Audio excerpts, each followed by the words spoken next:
We want to kick off, Melanie, this hour in Florida, where we've been watching the rain in the Sunshine State, really dampering some plans, especially if you're hoping to, catch those sun rays for spring break. Before the soaker, though, we were seeing one of the worst droughts the state has seen since 2006. Flood watches, they are in place from Daytona Beach all the way to Miami, and also that rip current risk threatening the eastern-facing coastline. Fox Weather Correspondent Katie Byrne joins us live from Vero Beach with the latest. Nearly 5 inches of floodwaters expected along the state's Treasure Coast. And Katie, good morning. We can hear the wind whipping around already.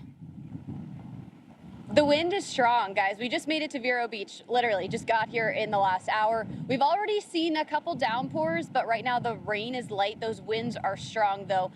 But of course, if you talk to locals, some of them will tell you this is welcome relief after months of drought. Still, that relief comes with a warning, and a lot of that is out in the water. You can tell these waves are huge. The lifeguards are actually just showing up, so they're here rain or shine. And the head lifeguard, Sean, is with us to talk a little bit more about the dangers out in the surf. Tell us what it's like out there. It's rough.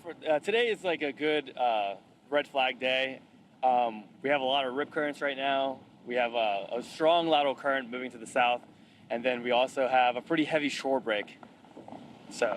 And we're at the kind of tail end of spring break season as we have that rain starting up on us again. But you've had a number of rescues already since that spring break season started? Oh yeah, we had I think 4 or 5 last week and the week before that. People, the last one we had was actually at the end of our shift. We had a lifeguard just casually looking at some shells, and 100 yards away they had a family that was in there, first time in the ocean from Kentucky. He went in there and helped out and got him back to shore, and just an experience in the water.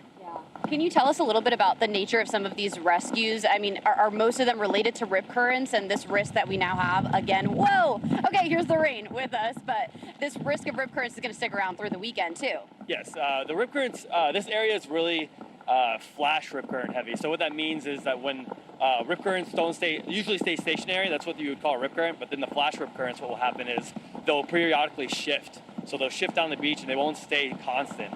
So the tricky part is just like making sure we're aware of what's going on. And rip currents are definitely a big part of our rescue. So like the last few have been rip current rescues. It's usually a lot of inexperience and just not a lot of knowledge on what to do.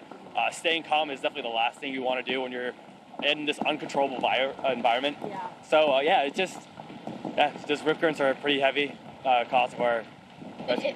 If someone happens to get stuck, what is your advice? Stay calm. Stay calm. Definitely wave and make yourself seen. A lot of people are just so shocked that they're in this situation that they really stay quiet, to where it takes good eyes from the lifeguard and just recognizing like just certain signals that we see, like we call it climbing the ladder. We call it when they're like just hands above the head, hair in the face. That's when we know that something's wrong, so we react to that. But help, swim with a buddy. Definitely swim near the lifeguards. That's what we're here for. We love questions. We love interacting with the public. So definitely making yourself noticeable and seen.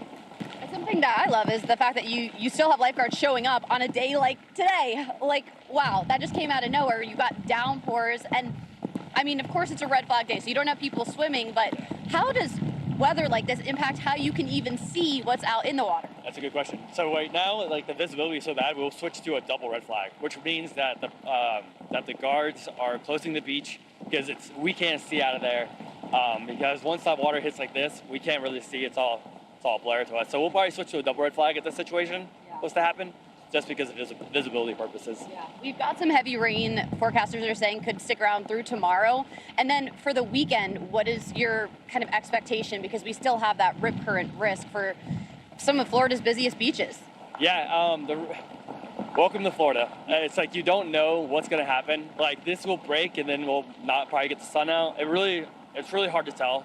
So what we'll do is we'll pivot, we'll change our flags up, and then this weekend we'll definitely have rip currents. When the wind's this strong and like the lateral current's this strong, it'll stick around for a while.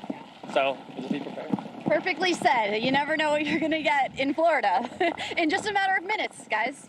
Here we are. It feels a bit tropical. Yeah, just a little bit. I was telling Melanie, you could tell me, you could say there was a tropical storm, and we'd believe you. Braving the elements out there, Katie Byrne. We'll let her get dry because it's not the best out there, but we appreciate her update.